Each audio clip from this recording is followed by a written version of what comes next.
അവളെ നിങ്ങൾക്ക് എല്ലാവർക്കും അറിയാം. പൂത്ത കവളും ആകപ്പാടെ ഉരുണ്ടുപരണ്ടിരിക്കുന്ന ഒരുത്തി. നിനക്ക് മറിമായത്തിൽ അവരിട്ട് തന്നിരിക്കുന്ന പേര് നിന്റെ ശരീരത്തിന് ചേർന്ന പേരാണ് എന്ന് പറഞ്ഞുകൊണ്ട് വളരെയധികം മോശമായി തന്നെ നീ പൊതു സദസ്സിൽ വരുമ്പോൾ നമ്മൾ ഒരുമിച്ച് കാണുമ്പോൾ നിന്റെ ഭർത്താവ് പെണ്ണുകേസിൽ പെട്ടപ്പോൾ നീ അനുഭവിച്ച നാണക്കേടിനേക്കാൾ കൂടുതലായിരിക്കും ഇനി അനുഭവിക്കാൻ പോകും. പക്ഷെ ഇങ്ങനെയൊക്കെ പറയുമ്പോൾ ഒരു കല പഠിപ്പിക്കുന്ന ഒരു അധ്യാപിക കൂടിയാണ് സത്യഭാമ എന്ന് പറയുന്നത്. ഇത്രയും മോശമായി ഒരു വ്യക്തിയെ സമൂഹ മാധ്യമത്തിലൂടെ അധിക്ഷേപിച്ചുകൊണ്ട് രംഗത്ത് വരുന്നത്. ഒരു 2026 ഒരു മനഃപൂർവ്വം വീണ്ടും ഒരു മീഡിയ ശ്രദ്ധ പിടിച്ചു ലക്ഷ്യത്തോടെ തന്നെ പറഞ്ഞ രീതിയിലാണ് തോന്നുന്നത്. കാരണം മണ്ടോദരിയെ പിണ്ടോദരി എന്നാണ് വിളിച്ചിരിക്കുന്നത്. കലയുടെ ആ ഒരു ഇക്വാലിറ്റി എന്ന് പറയുന്നതിന് വേണ്ടി പോരാടുന്ന സമയത്ത് ഇങ്ങനെ കുറെ ആൾക്കാർ വന്നിട്ട് ഈ കലാമണ്ഡലത്തിന്റെ ഒക്കെ പേരിന് ഒരു മങ്ങൽ ഏൽപ്പിക്കുന്ന ആൾക്കാരാണ് സത്യഭാമ എന്നൊക്കെ പറഞ്ഞു. ഒരു എന്താ പറയാ, കലാമണ്ഡലത്തിലെ ഒരു വിഷവിത്ത് എന്ന് നമുക്ക് വേണമെങ്കിൽ വിശേഷിപ്പിക്കേണ്ടി വരും.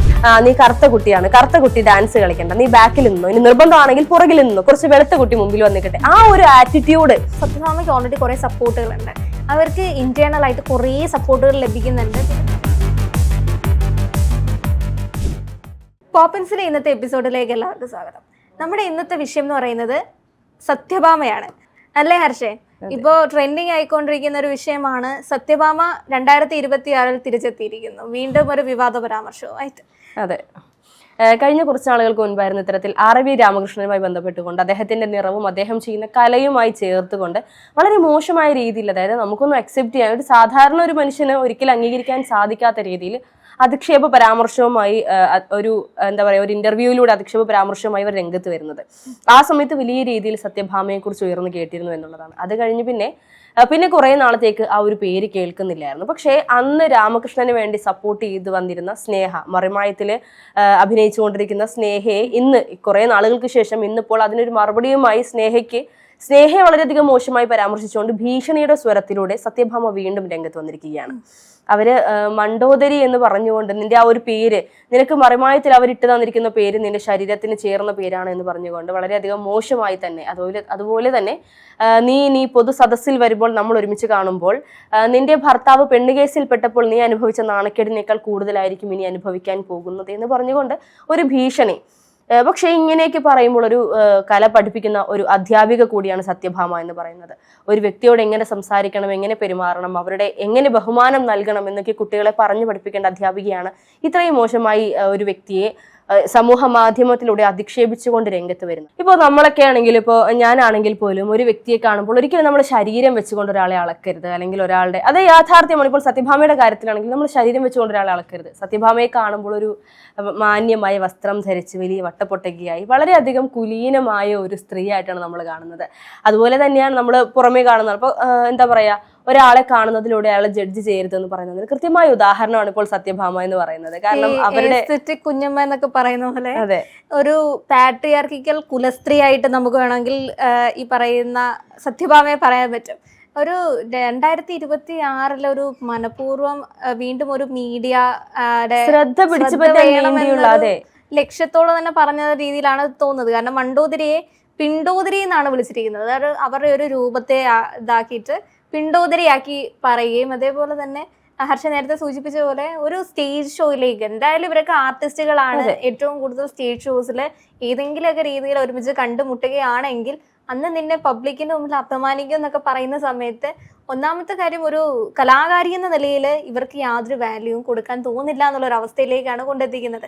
ഒരു കലാകാരി തന്നെ കല എന്ന് പറയുന്ന അതിനകത്തിൽ പ്രത്യേകിച്ച് രൂപഭംഗിയോ അല്ലെങ്കിൽ ആ തരങ്ങളിൽ അല്ലെങ്കിൽ വർണ്ണ വിവേചനങ്ങളൊന്നും വരരുത് എന്ന് ഏറ്റവും കൂടുതൽ ചട്ടം പിടിക്കുന്ന ഒരു മേഖലയാണ് കല എന്ന് പറയുന്നത്. അതിനുവേണ്ടി വർഷങ്ങളോളം ആൾക്കാരിങ്ങനെ പരിശ്രമിച്ച് കലയുടെ ആ ഒരു ഇക്വാലിറ്റി എന്ന് പറയുന്നതിന് വേണ്ടി പോരാടുന്ന സമയത്ത് ഇങ്ങനെ കുറെ ആൾക്കാർ വന്നിട്ട് ഈ കലാമണ്ഡലത്തിന്റെ ഒക്കെ പേരിന് ഒരു മങ്ങൽ ഏൽപ്പിക്കുന്ന ആൾക്കാരാണ് സത്യഭാമ എന്നൊക്കെ പറഞ്ഞു. ഒരു എന്താ പറയാ, കലാമണ്ഡലത്തിലെ ഒരു വിഷവിത്ത് എന്ന് നമുക്ക് വേണമെങ്കിൽ വിശേഷിപ്പിക്കേണ്ടി വരും. കാരണം ഇത്രയും മോശമായ രീതിയിൽ ഈ പറയുന്ന വ്യക്തിയെ മാത്രമാണ് അധിക്ഷേപിക്കുന്നതെങ്കിൽ നമുക്ക് ചിലപ്പോൾ ഒരുപക്ഷെ നമുക്ക് കണ്ണടയ്ക്കാൻ സാധിക്കും. കാരണം അത് ഒരു വ്യക്തികളുടെ വ്യക്തിപരമായ അഭിപ്രായം പരസ്പരം അങ്ങോട്ടും ഇങ്ങോട്ടുമുള്ള വഴക്കായിട്ട് നമുക്ക് കാണാം. പക്ഷേ അതിനപ്പുറത്തേക്ക് ഇവർ പഠിച്ച ഒരു സ്നേഹ പഠിച്ചിരിക്കുന്ന കലയെ പോലും മോശമായി പറഞ്ഞുകൊണ്ട് ഓട്ടംതുള്ളലിനെ ഓട്ടം തുള്ളൽ, അതെ നീ തുള്ളുന്നത്, നീ മറിമായത്തിൽ തുള്ളുന്നത് നമ്മൾ കാണുന്നുണ്ടല്ലോ, എന്തിനാ അങ്ങനെയൊക്കെ പറയുന്നത്? ഇപ്പോ കഞ്ഞി കുടിക്കാൻ വേണ്ടിയിട്ടുള്ള കല. എനിക്ക് തോന്നുന്നില്ല സത്യഭാമ ഈ പറയുന്ന കലാമണ്ഡലം സത്യഭാമ ഫ്രീ ആയിട്ട് ഡാൻസ് പഠിപ്പിക്കുന്നുണ്ടെന്ന് തോന്നുന്നില്ല. അവരാകെ പഠിപ്പിക്കുന്ന ഇരുണ്ട കുട്ടികളെ അവർക്ക് പഠിപ്പിക്കുന്നതിനോട് വലിയ താല്പര്യമില്ല. എന്നാലും വേണമെങ്കിൽ ഒരു പഠിച്ചിരുന്നോട്ടെ എന്ന രീതിയിൽ എന്തോ പഠിപ്പിക്കുന്നേ ഉള്ളൂ. അല്ല, ആ കുട്ടികളുടെയൊക്കെ അവിടെ പഠിക്കാൻ വരുമ്പോൾ അവസ്ഥ ഒന്ന് ആലോചിച്ച് നോക്കും. നമ്മൾ പണ്ടൊക്കെ ഇപ്പോഴും നമ്മൾ ട്രോളിൽ കാണുന്നത് പോലെ, ഞാനൊന്നും പഠിച്ച സമയത്ത് അതൊന്നും എക്സ്പീരിയൻസ് ചെയ്തിട്ടില്ല, പക്ഷെ ഈ ട്രോളുകളിൽ കാണുന്നത് പോലെ പണ്ടത്തെ കാലത്ത് ഇങ്ങനെ നീ കറുത്ത കുട്ടിയാണ്, കറുത്ത കുട്ടി ഡാൻസ് കളിക്കണ്ട, നീ ബാക്കിൽ നിന്നോ, ഇനി നിർബന്ധമാണെങ്കിൽ പുറകിൽ നിന്നോ, കുറച്ച് വെളുത്ത കുട്ടി മുമ്പിൽ വന്നിക്കട്ടെ, ആ ഒരു ആറ്റിറ്റ്യൂഡ് അവർക്കിപ്പോൾ ഞാനിത് പറയുമ്പോൾ പോലും ചിലപ്പോൾ ഒരു പക്ഷേ ഈ ഒരു പോർഷൻ മാത്രം കേൾക്കുന്നവരാണെങ്കിൽ അവർ വിചാരിക്കും ഞാൻ ഇപ്പം റേസിസം പറയുകയാണ്, ഞാൻ ഈ പറയുന്ന കളർ ഡിസ്ക്രിമിനേഷൻ ആണ്. പക്ഷെ അതല്ല, പണ്ട് ഇങ്ങനെ ആയിരുന്നു എന്ന് കേൾവിയുണ്ട്. ഇന്നിപ്പോൾ അതിനെ അർത്ഥവത്താക്കുന്ന ഒരു സ്വഭാവമാണ് സത്യഭാമ ഇവിടെ ചെയ്തിരിക്കുന്നത്. ശരിക്കും സത്യഭാമന്റെ ആ ഒരു കോട്ടൺ, അത് ഞാൻ മറ്റൊരു കാര്യം വായിച്ചതെന്ന് പറഞ്ഞാൽ സത്യഭാമയ്ക്ക് ഓൾറെഡി കുറെ സപ്പോർട്ടുകളുണ്ട്. അവർക്ക് ഇന്റേണൽ ആയിട്ട് കുറേ സപ്പോർട്ടുകൾ ലഭിക്കുന്നുണ്ട്. പിന്നെ പ്രത്യക്ഷത്തിൽ വന്നിട്ട് അവരെ സപ്പോർട്ട് ചെയ്ത് പറഞ്ഞു കഴിഞ്ഞാൽ അവരെ കൂടെ ഈ പറയുന്ന മീഡിയ വളയുമെന്നുള്ള പേടി കൊണ്ടാണ് പലരും സത്യഭാമയെ പബ്ലിക്കിന്റെ മുമ്പിലേക്ക് വന്ന് സപ്പോർട്ട് ചെയ്യാത്തത്. പക്ഷെ അല്ലാതെ പ്രത്യേകതരമായിട്ടുള്ള സപ്പോർട്ടുകൾ അവർക്ക് ലഭിക്കുന്നുണ്ടെന്നാണ് സത്യഭാമ പറയുന്നത്. ഇതിപ്പോ സത്യഭാമ പറയുന്നതാണെങ്കിൽ പോലും അതിന് താഴെ ഇപ്പോൾ സത്യഭാമയുടെ ഈ ഒരു പോസ്റ്റിനോ അല്ലെങ്കിൽ ഈ പറയുന്ന ഈ ഇന്റർവ്യൂവിന്റെ ആ ഒരു ക്ലിപ്പിന്റെ താഴെയൊക്കെ ആണെങ്കിലും സത്യഭാമയെ സപ്പോർട്ട് ചെയ്ത് ഒരുപാട് ആളുകൾ വരുന്നുണ്ട് എന്നുള്ളതാണ് യാഥാർത്ഥ്യം. പക്ഷേ അതൊക്കെ തന്നെയും ഫേക്ക് ഐഡികളായിരിക്കും. ഒറിജിനൽ ആയിട്ട് ഒരു സ്വന്തം ഒഫീഷ്യൽ ഐഡിയിൽ നിന്ന് ഒരിക്കലും ഒരാൾ ഈ ഒരു കാര്യത്തെ സപ്പോർട്ട് ചെയ്ത് വരില്ല. ഈ പറയുന്ന മാധ്യമങ്ങൾ വളഞ്ഞിട്ട് ആക്രമിക്കുകയല്ല യഥാർത്ഥത്തിൽ ചെയ്യുന്നത്.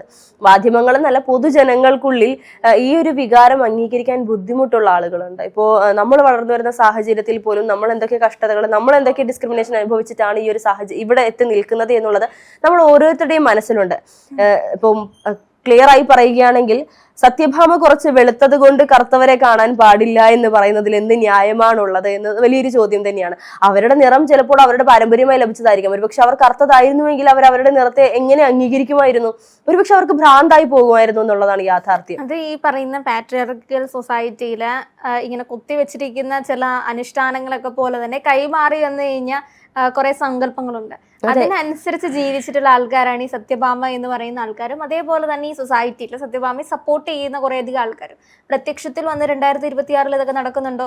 അല്ലെങ്കിൽ ഇത്രയധികം അവർക്ക് ഈ പറയുന്ന സോഷ്യൽ മീഡിയ ബുള്ളിങ് അല്ലെങ്കിൽ സോഷ്യൽ മീഡിയ പ്രകാരം ഇവർക്ക് പുറത്തിറങ്ങാൻ പറ്റാത്ത രീതിയിൽ ഇവരുടെ ഫാമിലി ഉൾപ്പെടെയുള്ളവരെ ഫോക്കസ് ചെയ്ത് ഒരുപാട് കാര്യങ്ങൾ നടന്നിട്ടുണ്ടെങ്കിലും പിന്നീടും അവർക്ക് അതേ പരാമർശം പറയാൻ തോന്നുന്നുണ്ടെങ്കിൽ അവരോടൊപ്പം നിൽക്കുന്ന ഒരു സൊസൈറ്റി ഇവിടെ ഉണ്ടെന്നുള്ളതാണ് സത്യാവസ്ഥ. ഇവർ ഈ പറയുന്നത് യാഥാർത്ഥ്യപരമായി പലരും ജീവിതത്തിൽ ചെയ്തുകൊണ്ടിരിക്കുന്ന ഒരു ഫാക്ടറാണ്.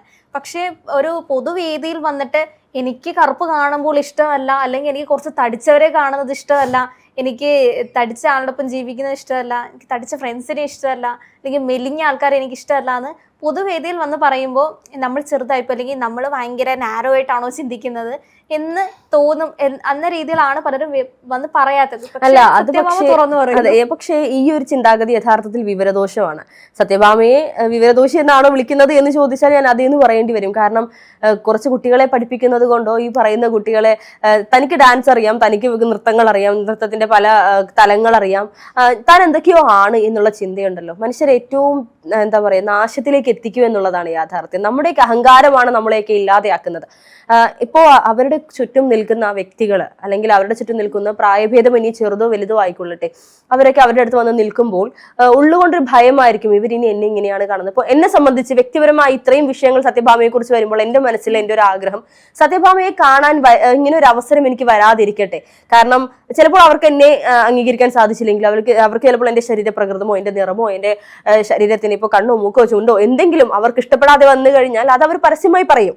അവരുടെ ഒരു ചോദിക്കുമ്പോൾ എന്താ അവരുടെ വ്യക്തി സ്വാതന്ത്ര്യമാണ്. പക്ഷെ ഒരിക്കലും വ്യക്തി സ്വാതന്ത്ര്യം മറ്റൊരാളെ അധിക്ഷേപിച്ചുകൊണ്ടോ നാണം കെടുത്തിക്കൊണ്ടോ അല്ലെങ്കിൽ തോന്നിവാസം വിളിച്ചു പറഞ്ഞുകൊണ്ടോ അല്ല എന്നുള്ളതാണ്. സത്യഭാമ എന്ന് പറയുന്ന ഒരു വ്യക്തിയെ കുറിച്ച് നമ്മൾ ആ ഒരു പേര് സത്യഭാമ എന്നുള്ളൊരു പേരും അതിന് നേരെ വിപരീതമായ ഒരു സ്വഭാവവും അത് കറക്റ്റ് ആണല്ലോ. ആ പേര് അവർക്ക് ചേരുന്നതാണ്. അവർ ഉള്ളിലെ സത്യങ്ങൾ അവർ വിളിച്ചു പറയുന്നു. ഒരു മറയും കാണുന്നില്ല. അവരുടെ മൈൻഡില് അവർക്ക് ഇങ്ങനെ ഇരിക്കുന്നതാണ് ഭംഗി എന്ന് പറയുന്നത്. അല്ലെങ്കിൽ ബാക്കിയുള്ള രൂപങ്ങളൊന്നും അവർക്ക് എത്ര രസമുള്ളതായിരിക്കില്ല.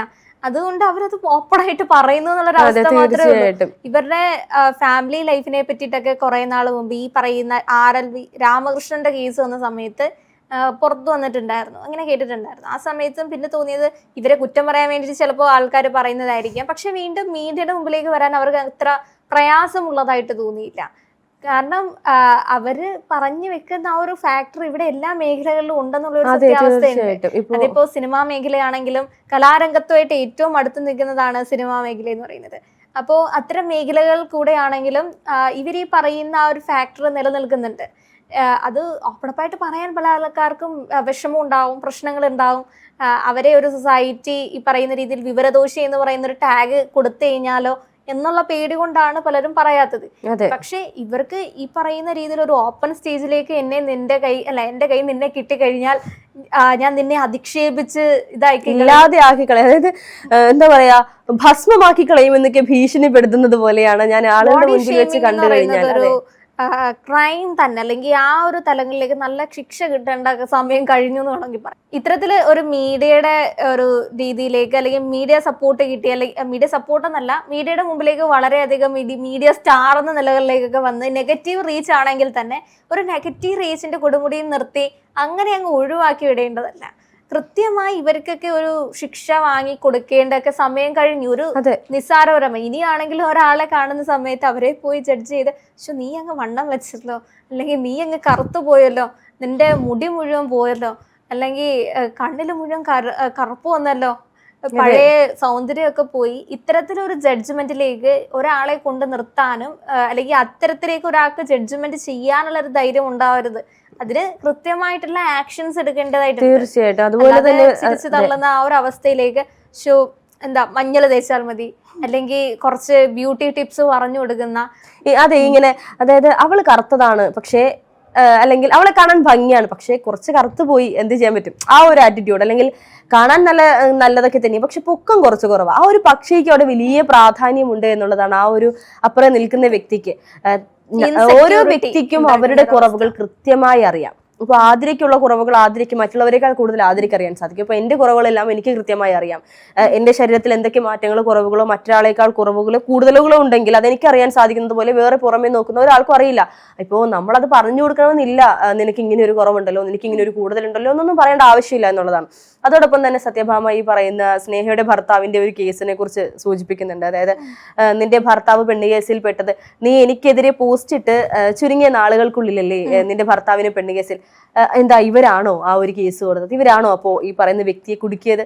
നമ്മുടെ മനസ്സിന് സംശയം തോന്നുന്നതിൽ തെറ്റു പറയാനില്ല യഥാർത്ഥത്തിൽ. അപ്പോ ഇത്രത്തോളം മോശമായി അല്ലെങ്കിൽ ഇത്രത്തോളം വിവരമില്ലാതെ എന്നല്ല തരം താഴ്ന്ന രീതിയിൽ ഇത് പറയുന്നുണ്ടെങ്കിൽ ചെയ്യുന്നത്. ചെറിയ പ്രായം തൊട്ട് ചെറിയ കുട്ടികളുടെ മുതല് ഈ കുത്തി വെക്കുന്നത് ഇൻസെക്യൂരിറ്റിയാണ്. പക്ഷെ ഇതൊക്കെ യഥാർത്ഥത്തിൽ ഏറ്റവും കൂടുതൽ കൊച്ചു കുട്ടികൾ കേൾക്കുന്ന അച്ഛന്റെ അത്രയും ഭംഗിയില്ല, അമ്മയുടെ കൂട്ടൊരു ഭംഗിയില്ലല്ലോ, അമ്മയുടെ കളർ, അതെ അമ്മയുടെ നിറം കിട്ടി പക്ഷെ ഭംഗി കിട്ടിയത് അച്ഛന്റെയാണ് കേട്ടോ, അല്ലെങ്കിൽ അച്ഛന്റെ നിറം കിട്ടി പക്ഷെ ഭംഗി അമ്മയുടേതാണ്, പോരാ കുറച്ചും കൂടി അച്ഛനെ പോലെയായിരുന്നെങ്കിൽ കുറച്ചുകൂടെ നല്ലതായിരുന്നേനെ. അപ്പോ അടുത്ത കുട്ടി ചിലപ്പോൾ അച്ഛനെ പോലെയാണെങ്കിൽ ആദ്യത്തെ കുട്ടിയുടെ മനസ്സിൽ വരുന്ന ഒരു മാനസികാവസ്ഥ അവൻ എന്നേക്കാൾ അല്ലെങ്കിൽ അവൾ എന്നേക്കാൾ നല്ലതാണ്, എന്നേക്കാൾ ഭംഗിയുണ്ട് എന്നൊരു ചിന്താഗതിയിലേക്ക് അത് പോകും. അത് വളരെ അപകടം പിടിച്ചൊരു കാര്യമാണെന്നുള്ളത് ആരും ചിന്തിക്കുന്നില്ല. ഈ പറഞ്ഞു കൊടുക്കുന്ന പലർക്കും അത് അറിയില്ല എന്നുള്ളതാണ്. യഥാർത്ഥത്തിൽ ഈ പറയുന്ന സത്യഭാമ പണ്ട് വളർന്നു വരുന്ന സാഹചര്യങ്ങളിൽ എപ്പോഴൊക്കെയോ ഇത്തരത്തിൽ പല ഇൻസെക്യൂരിറ്റികളിലൂടെയും അല്ലെങ്കിൽ പല ഇൻസൾട്ടിലൂടെയും കടന്നു പോയത് കൊണ്ടായിരിക്കണം എന്നിപ്പോൾ അവരുടെ മനസ്സിൽ ഈ ഒരു സാധനം കയറി കൂടിയിരിക്കുന്നത്. താൻ വളർന്നു വന്നപ്പോൾ തനിക്ക് കിട്ടിയിരുന്ന കളിയാക്കലുകൾ തന്റെ മനസ്സിൽ വേരുറച്ചത് കൊണ്ടാണ് മറ്റൊരാളെ കാണുമ്പോൾ അവരുടെ കുറവുകൾ എടുത്തു കാണിച്ചുകൊണ്ട് അവരെ നാണം കെടുത്താനുള്ള ഒരു രീതിയിലേക്ക്, ആ ഒരു മാനസികാവസ്ഥയിലേക്ക് ഇപ്പോൾ സത്യഭാമ പോയിരിക്കുന്നത്. ഇവിടെയും സത്യഭാമ ഈ പറയുന്ന സ്നേഹയെ കുറിച്ച് മോശമായി പറയുമ്പോൾ ഉരുണ്ട കവിളുകളുള്ള അല്ലെങ്കിൽ ഉരുണ്ടിരിക്കുന്ന ശരീരപ്രകൃതമുള്ള എന്നൊക്കെ പറയുമ്പോൾ അവർക്ക് എന്താണ് ഒരു കുറവുള്ളത്? എന്നെ സംബന്ധിച്ച് സ്നേഹ വളരെ ഭംഗിയുള്ള ഒരു സ്ത്രീയാണ്. എനിക്കൊക്കെ ഇഷ്ടപ്പെടുന്ന സൗന്ദര്യത്തിൽ പെടുന്ന വ്യക്തികളിൽ ഒരാളാണ്. നമ്മള് ഈ സൗന്ദര്യം എന്ന് പറയുന്ന സങ്കല്പം എന്ന് പറഞ്ഞു കഴിഞ്ഞാല് ഈ ബോഡി ഫ്ലഷ് നമ്മുടെ കാഴ്ചയിലേക്ക് വരുമ്പോഴാണ് ഈ പ്രശ്നങ്ങൾ ഉണ്ടാകുന്നത്. എനിക്ക് സ്നേഹ എന്ന് പറയുന്നത് നല്ലൊരു ആർട്ടിസ്റ്റ് ആണ്. എനിക്ക് മറിമായത്തിൽ അവരുടെ ഷോ കാണുന്നത് വളരെ ഇഷ്ടം. ഞാൻ ഒരുപാട് പൊട്ടിച്ചിരിച്ചിട്ടുണ്ട് സ്നേഹയുടെ എപ്പിസോഡുകളൊക്കെ കണ്ടിട്ട്. അപ്പോൾ ഒരു ആർട്ടിസ്റ്റ് എന്ന നിലയിൽ എനിക്ക് സ്നേഹ എന്ന് പറയുന്നത് വളരെ ബ്യൂട്ടിഫുൾ ആയിട്ടുള്ള ഒരു ലേഡിയാണ്. അതേപോലെ ഓരോ മേഖലയിൽ നിൽക്കുന്ന ആൾക്കാരും അവരുടെ സ്മൈൽ കൊണ്ട് അല്ലെങ്കിൽ അവർ നമ്മൾക്ക് തരുന്ന ഒരു എനർജി ഉണ്ട്, ആ ഒരു പോസിറ്റിവിറ്റി ഉണ്ട്, അവർ വളരെ ബ്യൂട്ടിഫുൾ ആണ്. ഇപ്പോൾ സ്നേഹയാണെങ്കിലും സ്നേഹയുടെ ഭർത്താവാണെങ്കിലും അവരെ സ്ക്രീനിൽ കാണുമ്പോൾ, പ്രത്യേകിച്ച് സ്നേഹയുടെ ഭർത്താവിനെ സ്ക്രീനിൽ കാണുമ്പോൾ നമ്മൾ വെറുതെ കണ്ടാൽ പോലും അദ്ദേഹം ഒരു അക്ഷരം ഉരിയാടിയില്ലെങ്കിൽ പോലും നമുക്കത് കാണുമ്പോൾ ഒരു നമ്മുടെ മുഖത്ത് ഒരു പ്ലസന്റ് ഫീലിംഗ് വരും എന്നുള്ളതാണ്. ആ ഒരു പോസിറ്റീവ് മൈൻഡ് ഈ പറഞ്ഞ സ്നേഹക്കാണെങ്കിലും ഈ പറയുന്ന ഭർത്താവിനാണെങ്കിലും ഉണ്ട് എന്നുള്ളതാണ് യാഥാർത്ഥ്യം. ആർട്ടിസ്റ്റുകളെയൊക്കെ ഒന്ന് ആലോചിച്ചാൽ മതി. ഇന്നസെന്റ്, ജഗതി ശ്രീകുമാർ, ഫിലോമിന ചേച്ചി, KPSC ലളിത, ഇങ്ങനെ ഉൾപ്പെടെയുള്ള ഈ ആർട്ടിസ്റ്റുകളുടെയൊക്കെ ഒരു 40+ ഏജിലും നമ്മൾ അവരുടെ ഫാനായി മാറിയത് അവരുടെ ആ ഒരു ആർട്ടിസ്റ്റ് എന്ന നിലയിൽ അവരുടെ കഴിവ് കൊണ്ടാണ്. ശങ്കരാടി, ഈ പറയുന്ന 60 വയസ്സുള്ള അല്ലെങ്കിൽ 60-70 വയസ്സുള്ള മനുഷ്യന്മാരിലൊക്കെ വീണ്ടും വീണ്ടും പൊട്ടിച്ചിരിക്കുന്ന അല്ലെങ്കിൽ വീണ്ടും വീണ്ടും നമ്മൾ കണ്ടുകൊണ്ടിരിക്കുന്ന ഇഷ്ടപ്പെടുന്നത് എന്തുകൊണ്ടാണ്? അവരുടെ ആ ഒരു ക്വാളിറ്റി കൊണ്ടാണ്. അതുപോലെ തന്നെയാണ് ഈ പറയുന്ന വ്യക്തികളൊക്കെ തന്നെയും പൊതുമധ്യത്തിലേക്ക് ഇറങ്ങിയാൽ അവരുടെ ഒരു പെരുമാറ്റ രീതിയാണെങ്കിലും ഒരാളെ കാണുമ്പോൾ ചിരിക്കാനോ അല്ലെങ്കിൽ മുഖം നോക്കാതെ ജഡ്ജ് ചെയ്യാതെ, ഇപ്പൊ നമ്മളിൽ പലരും പല താരങ്ങളെയും ആർട്ടിസ്റ്റ് എന്നതിനേക്കാൾ ഉപരി നമ്മളിൽ പല താരങ്ങളോട് നമുക്ക് ആത്മാർത്ഥമായ ഒരു സ്നേഹം തോന്നുന്നത് അല്ലെങ്കിൽ മാനസികമായ ഒരു അടുപ്പം തോന്നുന്നത് ഈ പറയുന്നത് പോലെ അവര് പൊതുജനങ്ങൾക്കിടയിൽ വന്നാൽ ചിലപ്പോൾ നമ്മളൊക്കെ നേരിട്ട് കണ്ടിട്ടുണ്ടെങ്കിൽ അവർ നമ്മൾ നോക്കി ചിരിച്ചിട്ടുണ്ടാകാം, അല്ലെങ്കിൽ ഒന്ന് കൈവീശി കാണിച്ചിട്ടുണ്ടാകാം. അപ്പോൾ അവർക്ക് ജാടയില്ലാത്തൊരു താരമാണ്. അവരുടെ അഭിനയത്തെക്കാൾ ഉപരി അവരുടെ സ്വഭാവം നല്ലതാണ് കേട്ടോ. നമ്മൾ പലപ്പോഴും പരസ്പരം പറഞ്ഞിട്ടുള്ള കാര്യങ്ങളാണ്. ഈ സത്യഭാമയെ കാണുമ്പോൾ പൊതുജനം എങ്ങനെയായിരിക്കും പറയാ? കാണാൻ നല്ലതാ, പക്ഷെ സ്വഭാവം എന്താ, അങ്ങോട്ട് പോവണ്ട നോക്കണ്ട എന്ന് പറഞ്ഞുകൊണ്ട് കണ്ടാൽ ചിലപ്പോൾ തിരിഞ്ഞു നോക്കാതെ പോകുന്നൊരു. കാണാൻ നല്ലതാന്നുള്ള കൺസെപ്റ്റുകളൊക്കെ ഇനി ചേഞ്ച് ചെയ്യേണ്ട കാലം കഴിഞ്ഞു. അതെ, ക്യാരക്ടർ അനുസരിച്ച് അല്ലെങ്കിൽ അവരുടെ ഈ പറയുന്ന അവര് നമ്മളിലേക്ക് എന്ത് എനർജിയാണോ. സത്യഭാമയെ സംബന്ധിച്ച് ഒരു ചെറിയ കുട്ടിക്ക് പോലും കൊടുക്കുന്നത് നെഗറ്റീവ്. തീർച്ചയായിട്ടും ഒരിക്കലും പോസിറ്റീവ് അവർക്ക് സ്പ്രെഡ് ചെയ്യാൻ സാധിക്കില്ല. അവരെ കാണുമ്പോഴേ ഒരു നെഗറ്റീവ് ഓറയാണ് സത്യത്തിൽ. ഹർഷ നേരത്തെ പറഞ്ഞ പോലെ ഒരു വേദിയിൽ ഇനി അവരെ കാണരുത് അല്ലെങ്കിൽ അവരുള്ള ഒരു സ്ഥലത്തേക്ക് നമ്മൾ എത്തിപ്പെടല്ലേ എന്നൊക്കെ ആഗ്രഹിക്കുന്ന തലങ്ങളിലേക്ക് ഒരാളായി സത്യഭാമ കാറ്റഗറൈസ് ചെയ്യപ്പെടുന്നുണ്ട് എങ്കിൽ അത്തരത്തിലൊരു നെഗറ്റീവ് സാധനത്തെ ഒരാളെ ഇഷ്ടപ്പെടില്ല എന്നുള്ളതാണ്. ഇനിയിപ്പോ കുറച്ച് നാളുകൾ കഴിയുമ്പോൾ അല്ലെങ്കിൽ ഈ ഒരു വീഡിയോ അവരുടെ ശ്രദ്ധയിൽ പെടുകയാണെങ്കിൽ അല്ലെങ്കിൽ ആരെങ്കിലും വിളിച്ച് കാണിക്കുകയാണെങ്കിൽ, കണ്ടോ 2 പെൺകുട്ടികൾ എന്നെ കുറിച്ച് ഇങ്ങനെ പറഞ്ഞു, ഒരാൾ ഇങ്ങനെയാണ് ഇരിക്കുന്നത്, ഒരാൾ ഇങ്ങനെയാണ് ഇരിക്കുന്നത് എന്നൊക്കെ പറഞ്ഞ് നമ്മുടെ ശരീരപ്രകൃതം ഒക്കെ പറഞ്ഞുകൊണ്ട് നമ്മളെ ഭാവിയൊക്കെ ചിലപ്പോൾ പ്രവചിച്ചുകൊണ്ടൊക്കെ വരാൻ സാധ്യതയുണ്ട്. എന്തായാലും ഇങ്ങനെയുള്ള ആളുകൾ ചിന്തിക്കേണ്ട ഒരു കാര്യമുണ്ട്. ഒരു മനുഷ്യന്റെ രൂപമല്ല വ്യക്തിത്വം കൊണ്ടാണ് മനുഷ്യർ അളക്കേണ്ടത്, അവരുടെ സ്വഭാവം കൊണ്ടാണ് അളക്കേണ്ടത്. അവർ ഇപ്പോ ഞാൻ പഠിച്ചത് തന്നെ ഞാൻ തൊഴിൽ ചെയ്യണമെന്നില്ല. എന്റെ പാഷനും ഞാൻ പഠിച്ചതും തമ്മിൽ ചിലപ്പോൾ വ്യത്യാസം ഉണ്ടാവും, അല്ലെങ്കിൽ എനിക്ക് ചെയ്യാൻ സാധിക്കുന്നതും ഞാൻ പഠിച്ചതും തമ്മിൽ വ്യത്യാസം ഉണ്ടാവും. സ്നേഹ പഠിച്ചതല്ല സ്നേഹ ചെയ്യുന്നതെങ്കിൽ സ്നേഹക്ക് വഴങ്ങുന്നത് അഭിനയമാണ്. അവർ അഭിനയത്തിൽ തീരെ മോശമല്ലാത്തൊരു നടിയാണ് എന്നുള്ളത് എല്ലാവർക്കും ഉള്ള അഭിപ്രായം തന്നെയാണ്. പിന്നെ അവർ അഭിനയിക്കുന്നതിന് എന്താണ് തെറ്റ്? ഇതൊക്കെ സത്യഭാമ ചിന്തിക്കേണ്ടത് തന്നെയാണ്. ഇങ്ങനെയുള്ള പോസ്റ്റുകൾ ഇടുമ്പോൾ നിങ്ങളെ അനുകൂലിക്കുന്ന ചിലരുണ്ടാകാം, ഇല്ലെന്നല്ല. പക്ഷേ അതിനേക്കാൾ ഉപരി നിങ്ങളെ വെറുക്കുന്നവരും നിങ്ങളുടെ പോസ്റ്റുകൾ കണ്ടാൽ ഇതുപോലെ വിമർശിക്കുന്നവരും, ഒരുപക്ഷെ വിമർശനം ഏറ്റുവാങ്ങാൻ തയ്യാറല്ലാത്ത മാനസികാവസ്ഥ ഇല്ലാത്ത ഒരാളാണെങ്കിൽ ഇത്തരത്തിലുള്ള പോസ്റ്റുകൾ ഇടാതെ പരമാവധി സോഷ്യൽ മീഡിയ ഒക്കെ മാറ്റിവെച്ച് സ്വന്തം കാര്യം നോക്കിയിരിക്കുന്നതായിരിക്കും നല്ലത്.